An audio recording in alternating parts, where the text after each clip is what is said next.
Hey guys, what's going on? It's Ben here, and I'm back again today doing another video. And the subject of today's video is going to be on one of my favorite all-time NBA teams, and that is the early 2000s Sacramento Kings. This is a team that featured a lot of talent.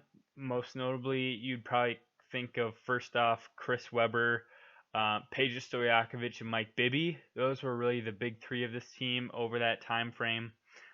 They featured a lot of different really good players. So during this span, they had a Six-Man of the Year in Bobby Jackson. Chris Webber was on the All NBA teams each year during 2000, 01, 02, 03, 04. Peja Stojakovic was a multiple-time All-Star during this time frame. He also finished third in MVP voting in 04. Mike Bibby actually never made an All-Star team because the West was so stacked, but he basically averaged 18 and 7 throughout this entire span of time. They had an All-Star in Vlade Divac, who made it in 04. Brad Miller was also a key contributor for part of this time frame, and he was an All-Star in 04 for the Kings. And Doug Christie was like a really great 3-and-D guy. And then you also had a lot of good like supporting pieces such as Hedo Turkoglu, Scott Pollard, um, Gerald Wallace actually in a very young part of his career, also Jim Jackson. So there was a lot of talent on this team, and it's really surprising that when they basically had the solid core of Divac, Bibby, Weber, and Stojakovic for about 4 years, and they were never able to get to the finals or win a championship. So today I'll be going over why this team was never able to properly get over the hump. So I'm going to be tracking the Kings from the 2000 to 2001 season up into the 04-05 season, so a 5-year span, and basically the start of this team forming to the end of it.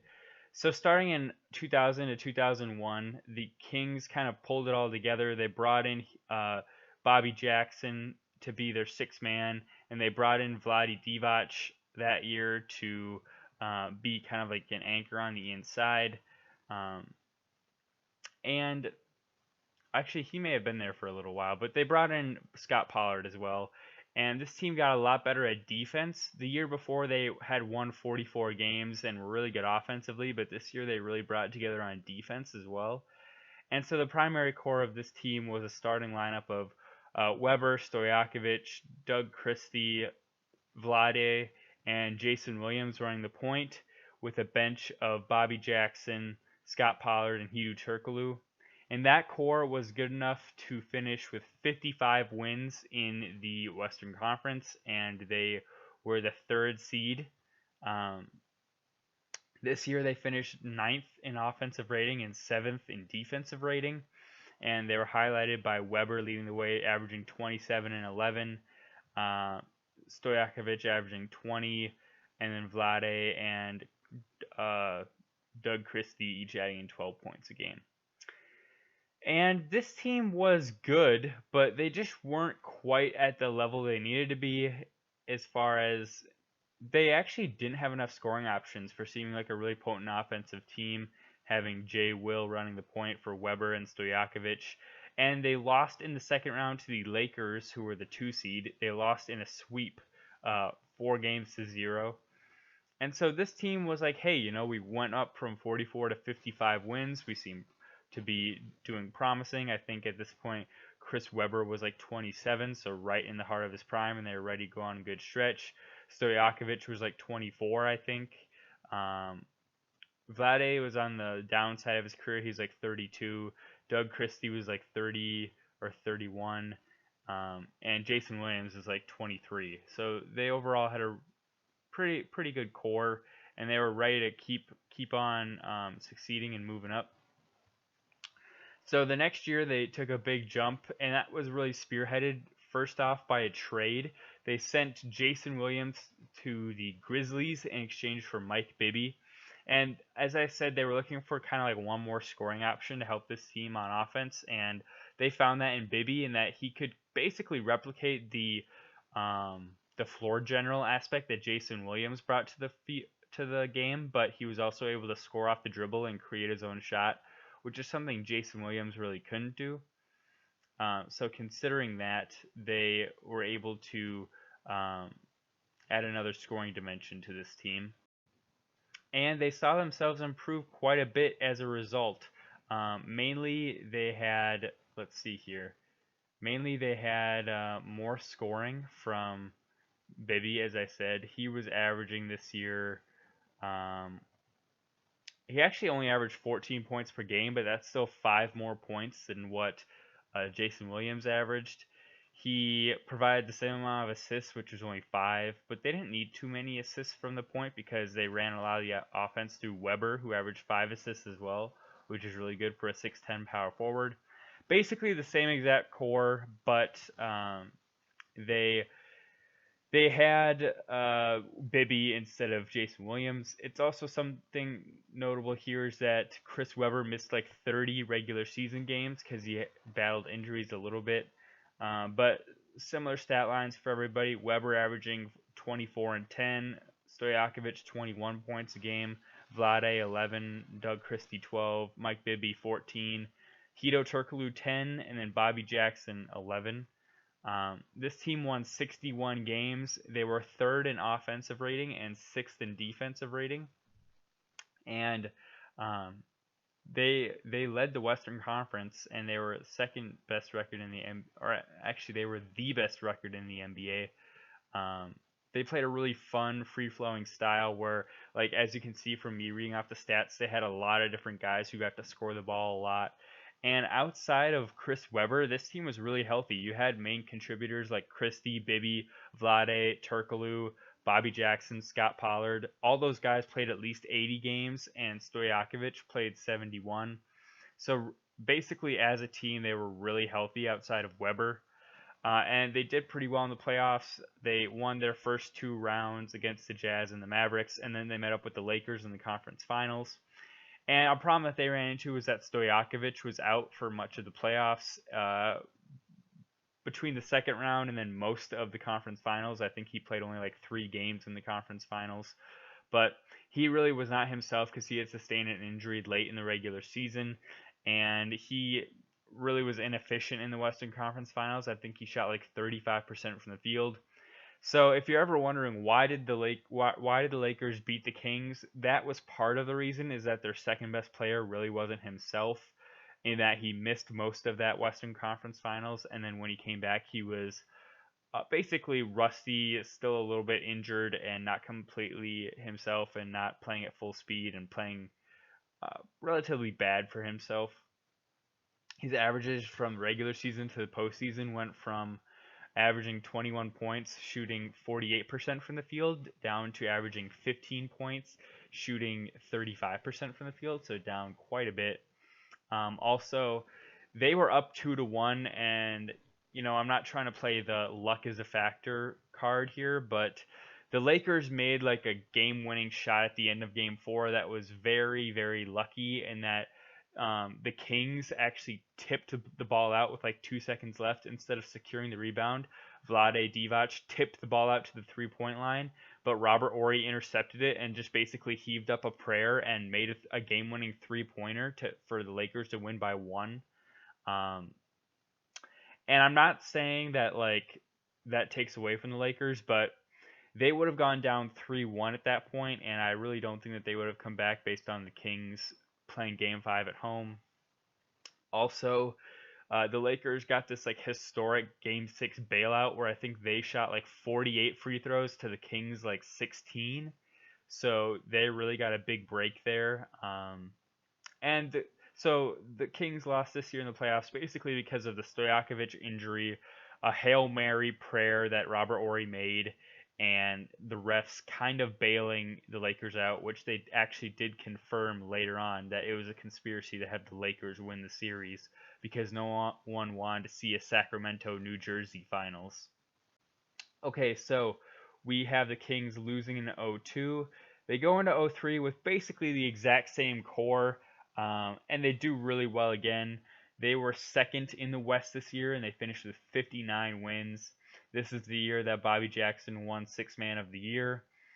If we want to look at his averages this year, he was putting up 15 points per game on pretty good efficiencies, 46% from the field, 38% from three. Besides him, Vlade Divac, 10 points a game. Mike Bibby, 16 points a game. Doug Christie, 9 points. Stojakovic, 19. Chris Webber, 23. Um, and they basically kept Tito Turkoglu as well. Um, they lost Scott Pollard, but they brought in Jim Jackson as a good bench presence and a guy named Keon Clark, and they were each able to give some good rotation minutes. A big difference for this team is they stopped being nearly as healthy as they were in seasons past. Bobby Jackson missed 23 games this year. He had played 80 the year before. This year he only played 59. Mike Bibby missed 27 games. The year before he had played 80 or 81. Stojakovic missed 10. Weber missed 15. So still not overwhelming injury problems. You know, they were still overall pretty relatively healthy, but they were all healthy for the playoffs. But still, you can see like Bibby missing close to 30 games, Bobby Jackson missing like close to 25 games, Chris Webber missing his standard 15 to 30 games. They were just a little bit more banged up. Um, but yeah, still won 59 games. We're still basically the team that they were. Finished second in the West. They won in the first round, and they got to the second round versus the Mavericks. And they actually lost in the second round this year in 7 games to the Mavericks.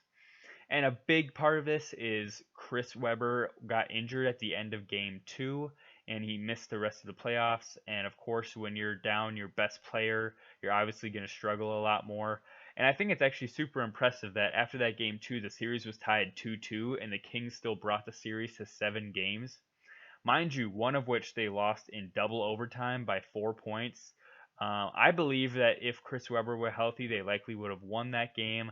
I think that if Chris Webber's healthy, they likely win the series, and I could see them beating the Spurs in the Western Conference Finals and then probably beating New Jersey in the finals.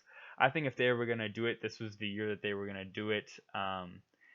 It just sucks for them because really it's something out of their control. Like Chris Webber kind of got this fluke season-ending injury in the end of game 2 going up for a rebound, and he just came down wrong. Didn't even necessarily have contact with anybody like in a violent way. Just came down wrong and was out for the rest of the season. And I think it just speaks volumes that without their best player, they still were able to push a 60-win team to Game 7.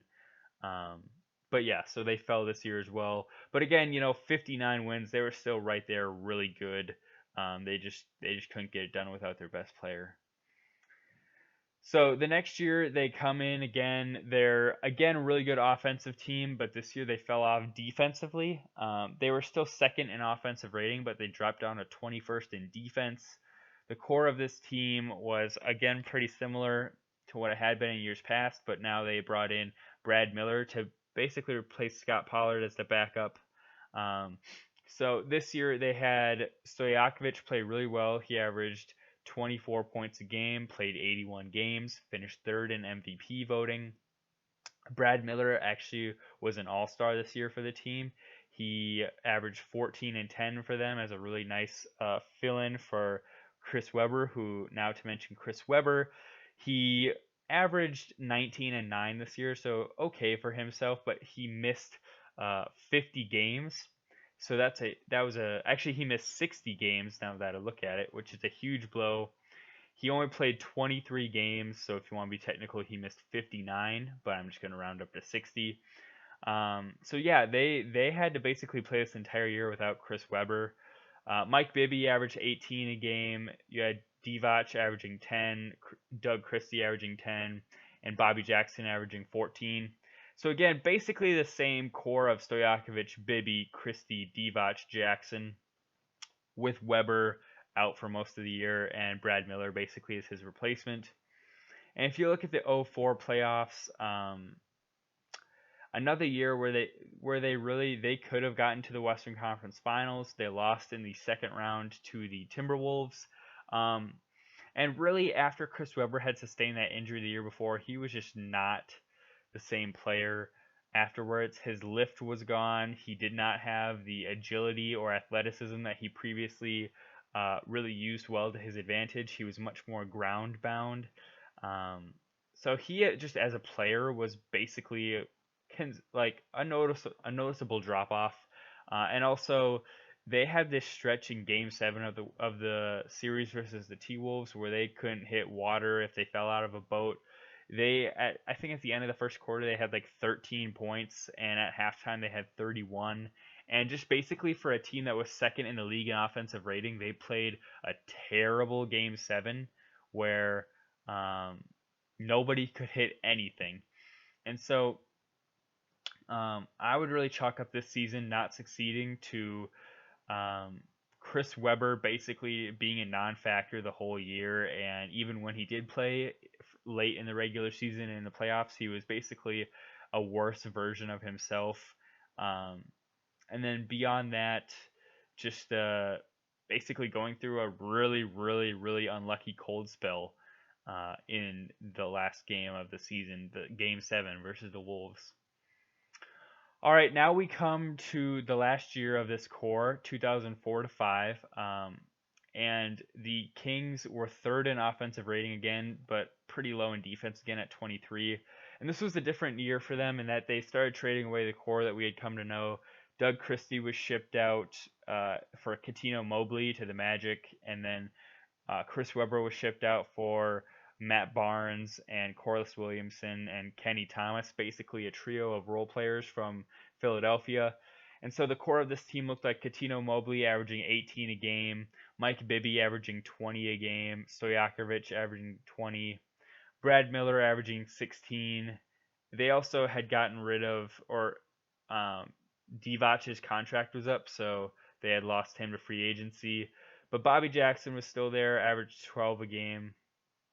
And Kenny Thomas, who they brought in for Chris Webber, averaged 15 a game.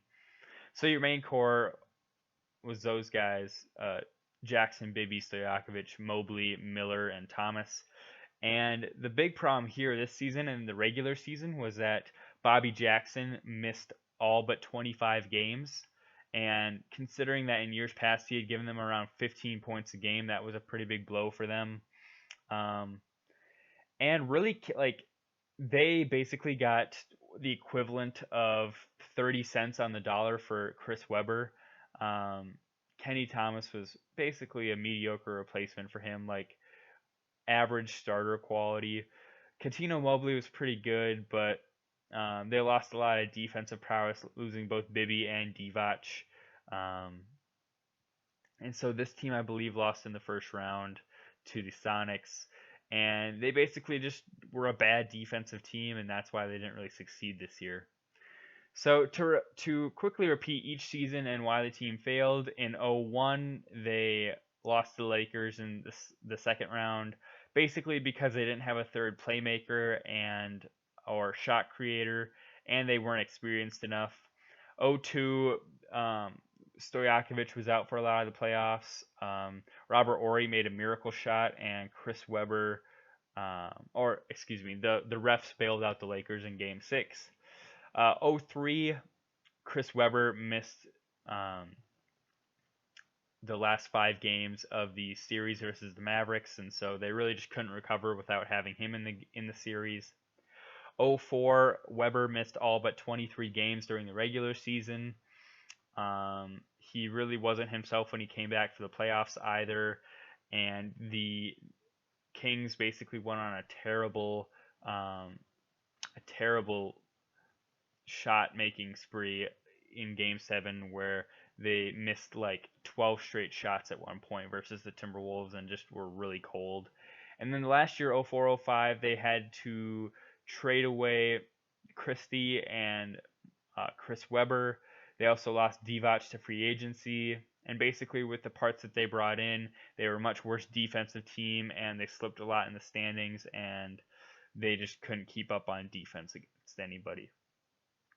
Um, Again, if I had to pick a season where I think they had their best shot of winning it all, it was 02 or 03, either of those 2 seasons. The Lakers got a lot going their way in 02 and 03. If not for the Chris Webber injury, I'd say that they probably win the title. In that, I don't think the refs would have screwed them as bad, and I think they were a lot more talented than the Spurs because I think they would have got to the Western Conference Finals, and I think they would have been much more talented than the Nets in the finals. So I think that was really their year, and sadly they weren't able to pull it off. And they really were just a team that suffered from basically a lot of bad luck, between injuries and like really ill-timed shots and referees screwing them. Um, those three things are really hard to overcome, and they unfortunately were not able to. And I think if I had to give a modern day equivalent, I'd say they're kind of like the Houston Rockets of the early 2000s. Like, got to a couple late playoff series. They always were like a team who were in title contention, but were never really able to just get over that hump because they had foes like the Lakers continually stopping them, or injuries, which for the Rockets would be like the Warriors. Hope you guys enjoyed the video. Hope you found it interesting. Leave comments below if you have any, and I'll see you next time. Bye.